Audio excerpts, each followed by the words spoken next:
Bharat America trade deal અંગે કેન્દ્રીય કૃષિ મંત્રી શિવરાજસિંહ ચૌહાણે મહત્વની પ્રતિક્રિયા આપી છે અને તેમણે જણાવ્યું છે કે વેપાર સોદામાં દેશના કૃષિ હિતોનું સંપૂર્ણ રક્ષણ છે।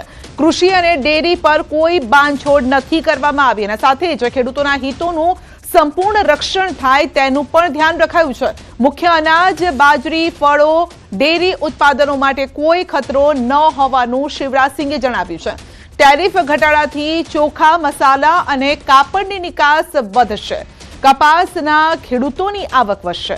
તો ભારત અમેરિકન વેપાર સોદા અંગે વિપક્ષ દ્વારા લગાવવામાં આવી રહેલા ભ્રામક આરોપો વચ્ચે કેન્દ્રીય કૃષિ, ખેડૂત કલ્યાણ અને ગ્રામીણ વિકાસ મંત્રી શિવરાજસિંહ ચૌહાણે સ્પષ્ટતા કરી છે કે આ કરારમાં ભારતીય કૃષિ, ખાસ કરીને કૃષિ અને ડેરી ક્ષેત્રના હિત સાથે કોઈ જ બાંધછોડ નથી કરવામાં આવી। તેમણે કહ્યું છે કે આ સોદો પ્રધાનમંત્રી નરેન્દ્ર મોદીના નેતૃત્વ અને માર્ગદર્શન હેઠળ રાજદ્વારી વિકાસ અને ગૌરવનું એક નવું ઉદાહરણ છે।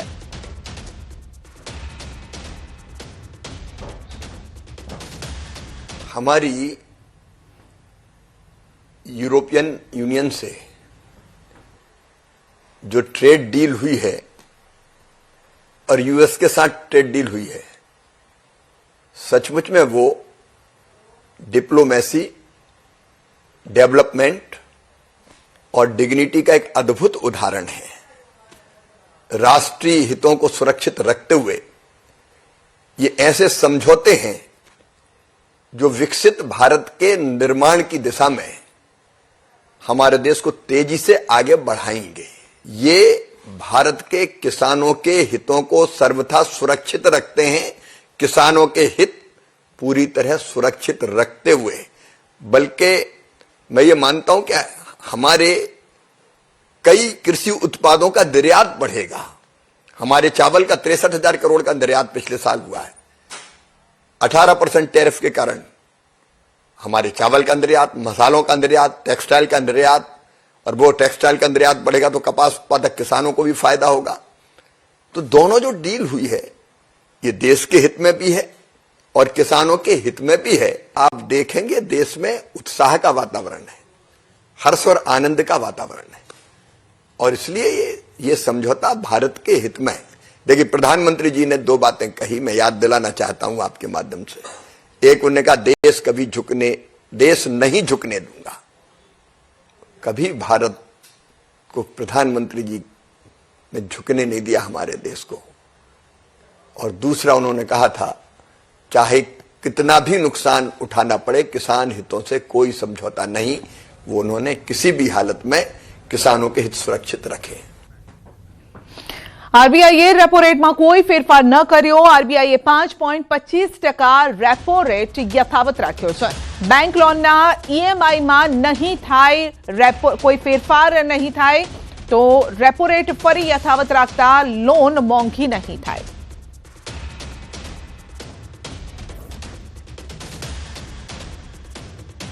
ગાંધીનગરમાં 5 સર્કલ નજીક સર્જાયો અકસ્માત। બાઇક અને ટ્રક વચ્ચે અકસ્માત। બાઇક પાછળ બેસનારનું ઘટનાસ્થળે જ મોત થયું છે। બાઇક ચાલકનો આબાદ બચાવ થયો છે। મૃતક એમએલએ ક્વાર્ટરમાં લિફ્ટમેન તરીકે ફરજ બજાવતા હતા। ફરજ ઉપર જતા સમયે જ આ ઘટના બની હતી। તો બાઇક અને ટ્રક વચ્ચે અકસ્માત થયો હતો, જેમાં બાઇક પર સવાર હતા, પાછળની સાઈડ બેઠા હતા બાઇક પર, અને તેમનું મોત થયું છે। અને જે મૃતક છે તે એમએલએ ક્વાર્ટર્સમાં કામ કરતા હતા, લિફ્ટમેન તરીકે તેઓ કામ કરતા હતા।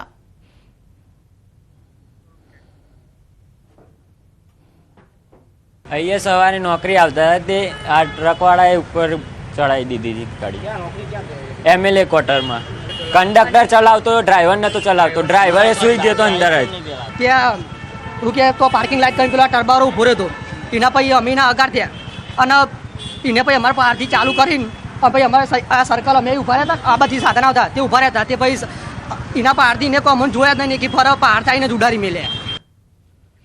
વિક્રમ ઠાકોર ફરી ડીજેના સમર્થનમાં આવ્યા છે। ગબ્બર ઠાકોરના સમર્થનમાં આવ્યા છે વિક્રમ ઠાકોર। ડીજે બંધ થવાથી ઘણા કલાકારોના રોજગાર બંધ થયા। લોકો વીઘો ગીરવે મૂકીને ડીજે લાવ્યા હતા। ડીજે બંધ થવાથી સુધારો આવશે એ વસ્તુ ખોટી છે। વિક્રમ ઠાકોરે કહ્યું છે કે જે આગેવાનોએ બંધારણ કર્યું તેમને ખબર નથી ડીજે એટલે શું. એવું માને છે કે લગ્નમાં ડીજે વગાડશો તો લોકો ભેગા થશે, દારૂ પીશે ને ઝઘડા થશે. એવું જરૂરી નથી. કોઈ ઢોલ વગાડતો હોય તો પણ દારૂ પીનારો તો પીવાનો જ છે તેવું નિવેદન આપ્યું.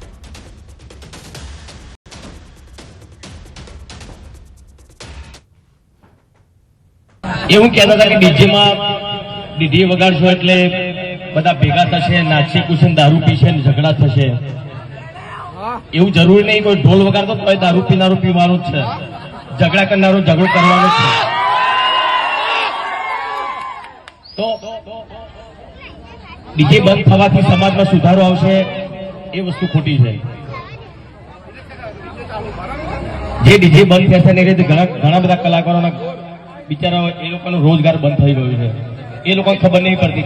એ બધા મોટા માણસો છે, મોટા માણસો એટલે ડીજેની એમને ખબર નહીં પડતી. તો બનાસકાંઠામાં બંધારણ વિવાદ બાદ અર્જુન ઠાકોરનું નિવેદન છે વાયરલ. અર્જુન ઠાકોર વિક્રમ ઠાકોરના સમર્થનમાં આવ્યા છે. વિક્રમ ઠાકોરના રાજકારણમાં પ્રવેશ અંગે નિવેદન આપ્યું. 2-4 વર્ષ બાદ વિક્રમ ઠાકોર રાજકારણમાં આવશે. ગબ્બર અને અર્જુન ઠાકોર સંપૂર્ણ સમર્થન આપશે તેવું નિવેદન આપ્યું છે.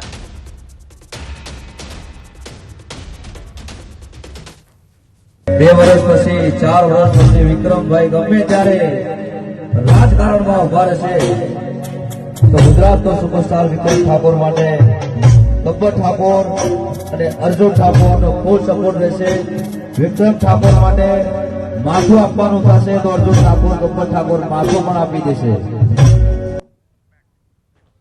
પાટણમાં સ્વતંત્રપુરના કોરડા ગામે ઠાકોર સમાજના બંધારણ તોડ્યાનો વિડીયો વાયરલ થયા બાદ કોરડા ગામે ઠાકોર સમાજના આગેવાનોની બેઠક મળી, જેમાં બંધારણ ભંગની વાતને આગેવાનોએ નકારી કાઢી હતી. સમગ્ર મામલે લગ્ન પ્રસંગનું આયોજન કરનાર મગનજીએ કહ્યું હતું કે મેં દીકરાના લગ્ન સમાજના બંધારણ મુજબ કર્યા છે.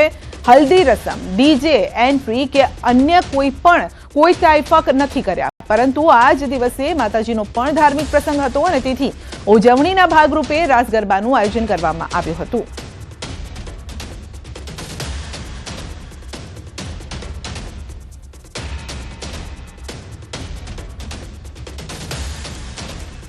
અમે કોઈ પણ બંધારણ તોડ્યું નથી. સુરતમાં એક જ પિત્તરનું બેડું મેલ્યું છે. આમ જાહેરમાં કાંઈ પણ બીજું નહીં. એ આમ અમારે કુળદેવીનો જન્મદિવસ પણ હતો. અને આ જે દાંડિયા રાસ વાળું હતું એ મારે 2 તારીખે બ્રહ્માણી માનો મારે કુળદેવીનો જન્મદિવસ છે. હું છેલ્લા 15 વર્ષથી જઉં છું. હું દર્શન કરવા એકે પૂનમ બાકી રાખતા નથી. અને એનો જે જન્મ દિવસ હતો અને પછી મારે બેબીનું તેદી હતું. એટલે મેં અમારા અહીંના સ્થાનિક આગેવાન ઠાકોર સંબંધને બધાને પૂછ્યું આ મારે બધું ભેગું થાય તો જો તમે રજા હાલતા હોય તો આ દાંડિયા રાસ માતાજીના હે તો મારા છોકરા રાજી થાય. બાકી અમે સમાજને કોઈ એવું કામ નથી કર્યું કે સમાજને અમારા હિસાબે કંઈ નીચું ઘાલવું પડે એમ. એ સાહેબ અહીં જોવા આવ્યા વગરના માણસો હાજર હતા. મારે અહીં કરીને 5000 ઠાકોરો આવેલા હતા. એ બધા જોઈ લે. અહીંના સ્થાનિક માણસો તમે પૂછી લો. અહીંથી તમે 200-500 કિલોમીટર જઈને મોબાઈલમાં મેસેજ કરી દે વગર જોઈએ. એટલે આ બધી એવી અફવાઓ હોય. અમે સમાજનું કોઈ ઉલ્લેખન કર્યું નથી. તો બીજી તરફ સાંતલપુર ઠાકોર સમાજના પ્રમુખે પણ કહ્યું હતું કે હું સમાજનો પ્રમુખ છું, આવું ખોટું ન થવા દો.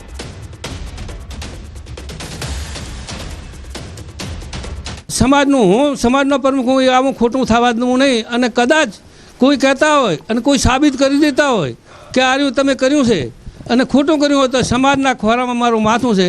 સમાજ કે એમ અમારે કરવાનું છે. એ મારો દંડ 1 લાખ રૂપિયા કે તો અમારે 1 લાખ રૂપિયા દંડ ભરવાનો છે. અમાને કોઈને હું તમને વાત કરું કોઈને વાત જ નથી કરી. અમારા ઠાકોર હાથરપર તાલુકામાં આ લોકોએ આ 3 જિલ્લાના માણસો ભેગા થયા. એમાં મને 5 જણ માણસોને બોલાવવા તો પડે ને, પહેલાં બોલાવવા પડે. અમદાવાદની 7th ડે સ્કૂલ ફરી આવી છે વિવાદમાં. ધોરણ 7ના વિદ્યાર્થીઓ વચ્ચે થઈ મારામારી.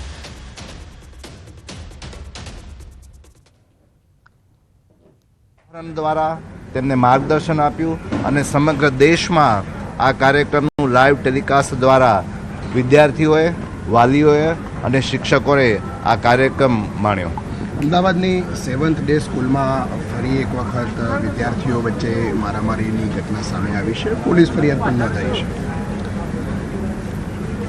આજે હું કાર્યક્રમમાં હતો કાર્યક્રમ દરમિયાન મારા ધ્યાનમાં આવ્યું કે અમદાવાદની એક સ્કૂલમાં મારામારી ઘટના બની છે, ત્યારે અધિકારી પાસેથી અહેવાલ મંગાવતા એવું જાણવામાં આવ્યું છે કે એક શાળામાં અમદાવાદની જે વિદ્યાર્થીઓ વચ્ચે મારામારી થઈ છે, ત્યારે એ બાબતે શિક્ષણ નિરીક્ષકને પણ તપાસના આદેશ આપી અને અહેવાલ મંગાવ્યો છે અને ડીઓને ઘટનાની જાણ નહીં કરીને ઉદાસીનતા દાખવવા બદલ શાળાને પણ કારણદર્શક નોટિસ પાઠવી અને ખુલાસો માગવામાં આવે છે.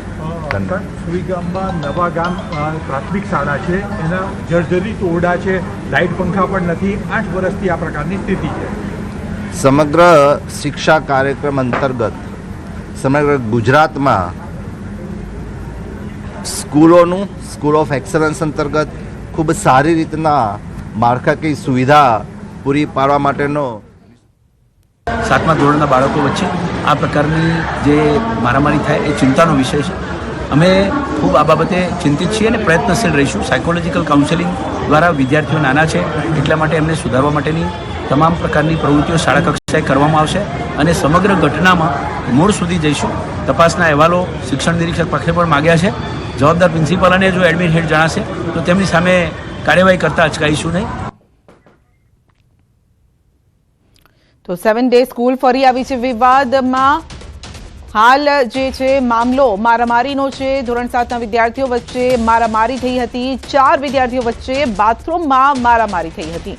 તો આ પહેલા એક વિદ્યાર્થી દ્વારા તેના જે માણસો છે તેને બોલાવીને બીજા વિદ્યાર્થી પર હુમલો કરાયો ને જેમાં હત્યામાં આખો મામલો પરિણમ્યો હતો. અને હવે આ બીજો મામલો છે. ત્યારબાદ શાળા પર એક્શન પણ લેવાયું હતું. કસૂરવાર સામે કાર્યવાહી કરાશે તેવું ડીઓનું કહેવું છે. તો આ બીજો આવો મામલો થયો શાળામાં કે મારામારી સુધી પહોંચ્યો છે. પરંતુ ડીઓનું કહેવું છે કે આ અંગે યોગ્ય કાર્યવાહી પણ કરાશે, બાળકોને પણ સમજાવવામાં આવશે અને મારામારી કેમ થઈ આખો મામલો તેઓ જાણશે. ત્યારબાદ જે પણ એક્શન લેવાનું થશે તે પ્રકારે તેઓ કાર્યવાહી કરશે. તો કસૂરવાર સામે કાર્યવાહી કરવામાં આવશે. આ પ્રકારની ઘટનાઓ ફરી ન બને તેનું ખાસ ધ્યાન રાખવામાં આવશે. બાળકોની ઉંમર પણ નાની છે, કારણ કે ધોરણ 7માં તેઓ અભ્યાસ કરે છે, પરંતુ કઈ બાબતને લઈને મારામારી પર ઉતરી આવ્યા હતા તે પણ જાણવા જેવું છે.